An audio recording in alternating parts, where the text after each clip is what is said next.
મુજબ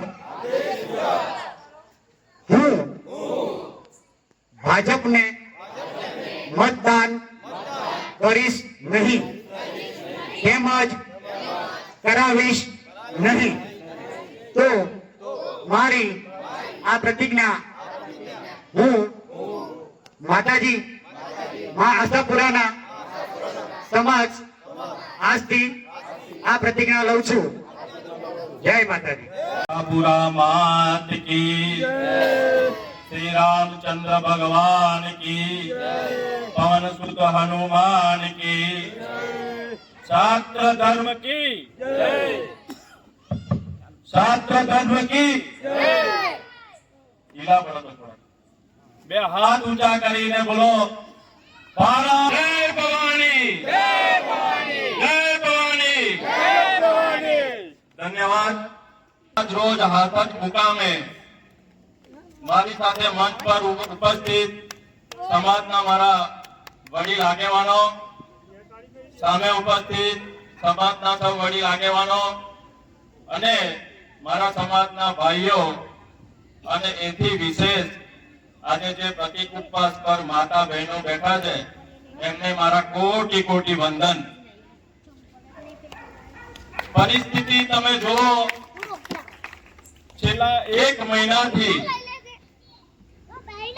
આ ગુજરાતમાં જે સમાજ જેનો ભવ્ય ભૂતકાળ કે જેના ઇતિહાસના પાના પર અમર થઈ ગયેલો, કદાચ આખા વર્લ્ડની તમામ ઇતિહાસના પુસ્તકોમાંથી ખાલી ક્ષત્રિય સમાજને ક્ષત્રિય શબ્દ કાઢી નાખવામાં આવે તો એ તમામ પુસ્તકો રદ્દી બરાબર થઈ જાય કે ના થઈ જાય?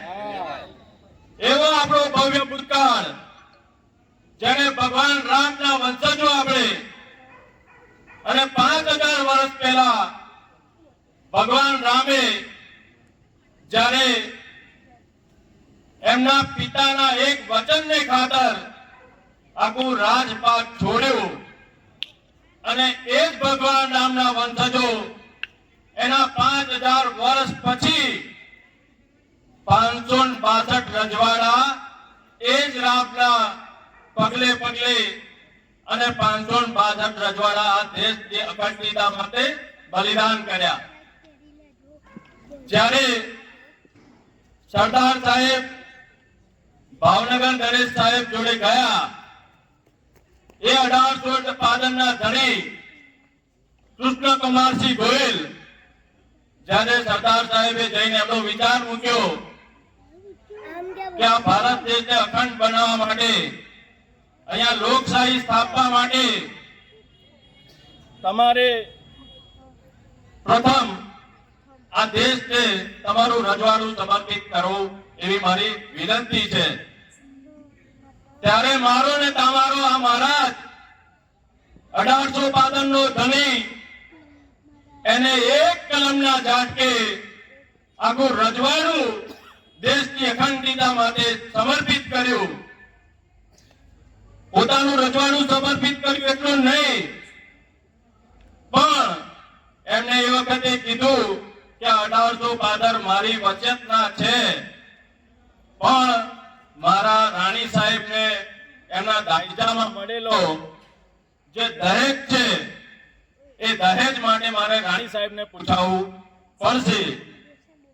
એટલે રાણી સાહેબને પૂછવા મોકલ્યા કે હું આ દેશની અખંડિતતા માટે આપણું રજવાડું સમર્પિત કરું છું દેશને, તો તમારા દાયજામાં જે ઝવેરાતને જે મિલકત આવી છે એ તમે આપશો તો હું તમારી રજા હોય તો આ દેશને સમર્પિત કરું। તો ભાઈઓ, મારી ને તમારી મહારાણી સાહેબ જેમણે એટલો સરસ જવાબ આપ્યો કે જ્યારે આખે આખો હાથી જતો ન હોય ને તો એની અંબાડી રખાય નહીં।